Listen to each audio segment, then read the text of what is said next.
கடலூர் மாவட்டம் வடலூரில் ரயிலில் பட்டிமன்ற பெண் பேச்சாளரிடம் போதை ஆசாமி ஆபாச செய்கையில் அத்துமீறிய சம்பவம் பெரும் அதிர்வுகளை ஏற்படுத்தியுள்ளது. ஓடும் ரயிலில் அரங்கேறிய அருவருக்கத்தக்க செயலின் அதிர்ச்சி பின்னணி என்ன? இளம் வயது பெண்கள் இன்ஸ்டாவில் மூழ்கி பாதை மாறும் காலத்தில் இப்படி ஒரு பெண்ணா என பலரையும் வியப்படைய செய்த இவர் காரைக்காலைச் சேர்ந்த மேடை பேச்சாளர்.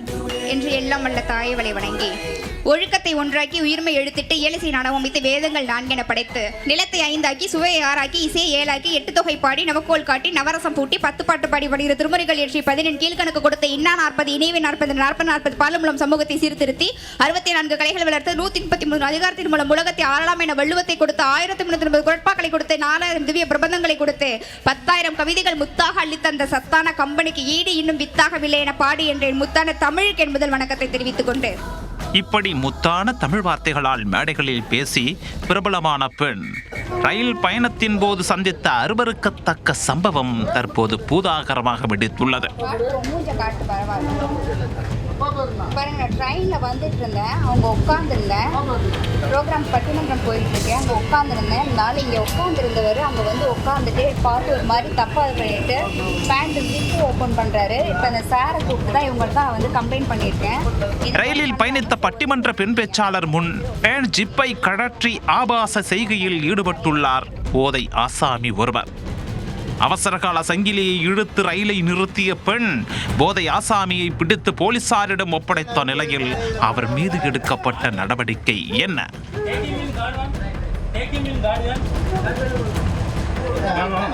காரைக்காலில் இருந்து மயிலாடுதுறை வழியாக பெங்களூரு நோக்கி செல்லும் எக்ஸ்பிரஸ் ரயில் அதிகாலை 4:30 மணிக்கு புறப்பட்டது.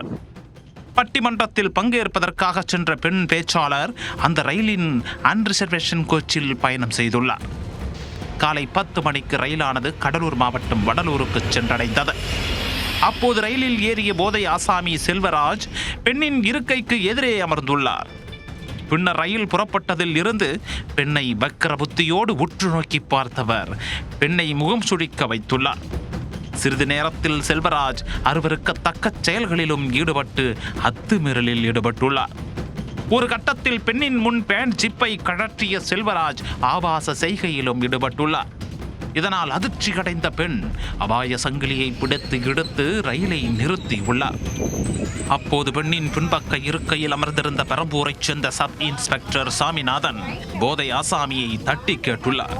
எனக்கு ஆப்போசிட்ல வந்து உட்காந்துக்கிட்டு ஒரு மாதிரி தப்பா பார்த்தது இல்லாம பேண்ட் ஜிப்பை கழட்டி ஒரு மாதிரி தப்பா இது பண்றான். இப்ப சார் வந்து இப்ப வந்து புடிச்சு வச்சிருக்காங்க. நான் அதனால ட்ரெயின் இதை புடிச்சு நான் வந்து செயின் புடிச்சு நான் இழுத்துட்டு ட்ரெயின் நிறுத்தி இருக்காங்க. ஏன் இப்படி இந்த மாதிரி ஆளுங்களாம் தயவு பண்ணி சும்மா விடாதீங்க, தயவு பண்ணி சும்மா விடாதீங்க. ட்ரெயின்ல வந்துட்டு சுத்தமா வந்து லேடிஸ் போறது சுத்தமா வந்து ஒரு பாதுகாப்பு இல்லாம போய்கிட்டு இருக்கு. கேட்டாக்கா புள்ளைய வந்து காலேஜ் அழைக்கப்போ ஃபுல்லா ட்ரிங்க் பண்ணிருக்கான். ஃபுல்லா ட்ரிங்க் பண்ணிட்டு அடுத்த வீட்டு போனதான் இவன் வந்து கேவலமா பாப்பான். இதனை அடுத்து வக்ரபுத்தியோடு நடந்து கொண்ட செல்வராஜை பிடித்த சாமிநாதன் நெய்வேலி போலீசாரிடம் ஒப்படைத்தார். அவரை கைது செய்த போலீசார் சம்பவம் குறித்து விசாரித்து வருகின்றனர். செல்வராஜின் ஆபாச செய்கையால் ஆத்திரமடைந்த பெண் சம்பவம் குறித்து பேசி வெளியிட்ட செல்போன் வீடியோ தற்போது பெரும் அதிர்வுகளை ஏற்படுத்தி உள்ளது. ரயிலில் தனியாக பயணிக்கும் பெண்கள் வக்கரபுத்தி கொண்ட ஆண்களால் இதுபோன்று அநியாய சம்பவங்களை சந்திப்பது இது முதல் முறை அல்ல. இதேபோன்று இந்த பட்டிமன்ற பெண் பேச்சாளர் சிங்கப்பெண்ணாக மாறியதும் இது முதல் முறை அல்ல.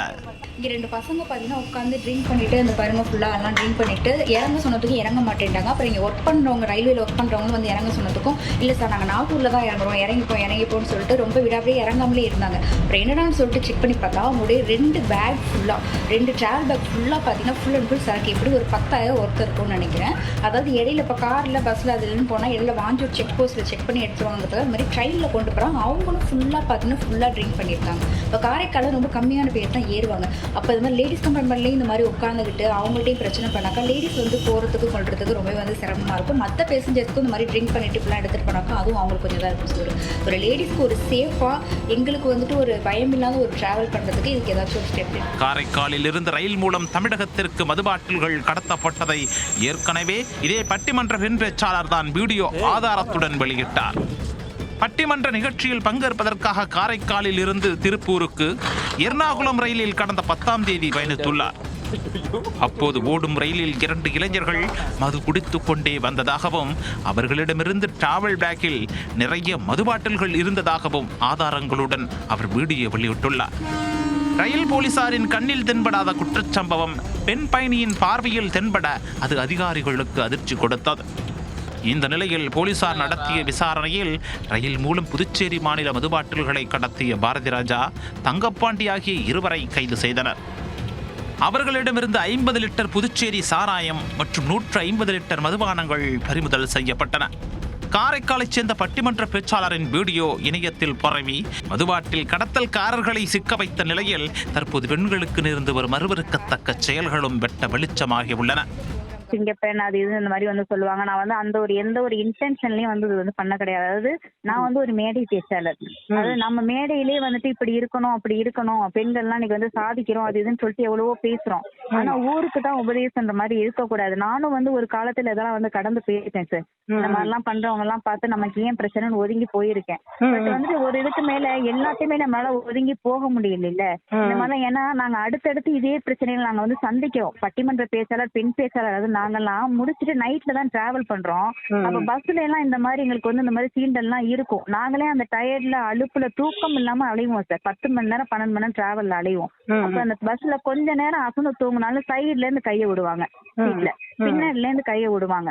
அப்ப இந்த மாதிரி பார்க்கும் போது என்ன இப்படி இருக்காங்க அப்படின்ற மாதிரி முகம் சுளிக்கிற மாதிரி தான் இருக்கும் ஒரு சில பேர் பண்றது. அப்ப இவரும் இந்த மாதிரி பண்ணுவோம். என்னால அதை வந்து சுத்தமா இது பண்ண, ஏன்னா நான் வந்து ஒண்ணு அவரை 4 அடி அடிச்சுட்டு போயிருக்க முடியும். காலம் காலமாக தாங்கள் சந்தித்து வந்த இந்த கேடுகட்ட செயலை தற்போது இப்பெண்ணால் வெளி உலகிற்கு தெரிய வந்துள்ளது. பெண்களாகிய தங்களுக்கு பெரும் நிம்மதியை கொடுத்துள்ளதாக பலரும் நிம்மதி தெரிவித்துள்ளனர்.